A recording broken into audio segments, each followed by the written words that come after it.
Aujourd'hui, donc, si nous sommes là, c'est pour tout simplement montrer notre courroux. C'est pour tout simplement exhiber tout le fier contenu dans les cœurs.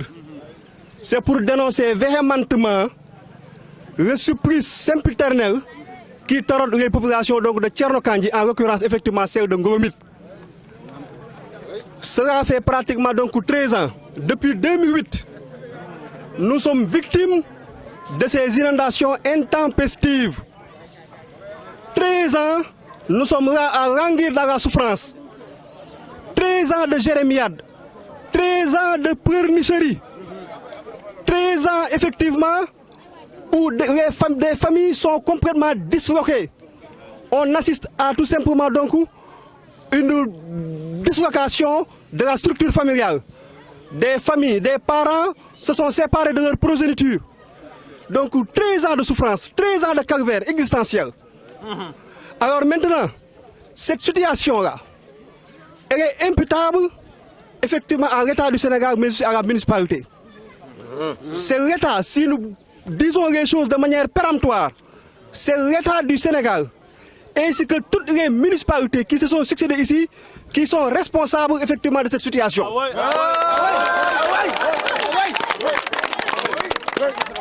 Si nous étions dans un pays sérieux, on allait traduire l'État du Sénégal ainsi que toutes les municipalités qui sont succédées effectivement donc dans les juridictions. Mais c'est dommage.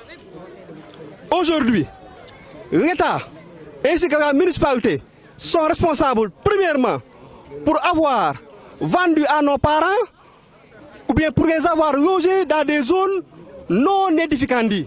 Premièrement. Deuxièmement, pour avoir construit effectivement donc une canalisation défectueuse. Ensuite, pour avoir construit une station de pompage totalement défaillante. Les infrastructures qui sont réalisées ici sont des infrastructures exécrables. Ces infrastructures ne fonctionnent pas. Il y a effectivement donc des routes qui sont aussi donc réalisées, des infrastructures routières. Mais d'abord, cela va sans dire, c'est une rapide de le dire.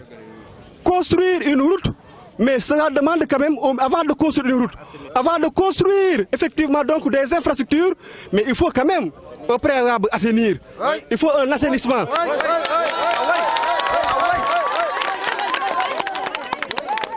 Et cela n'existe pas ici. Donc l'assainissement doit précéder l'habitat. Aujourd'hui, on a construit donc des infrastructures sans aucune étude d'impact environnemental.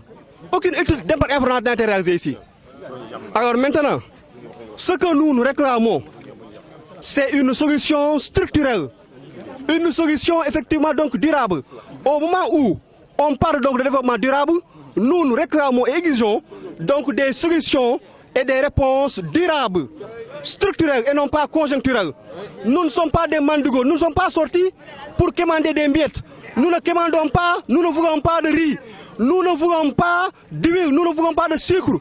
Nous, ce que nous voulons, c'est une réponse structurelle à cette lancinante question des inondations qui effectivement donc taraudent les esprits donc, de ces populations.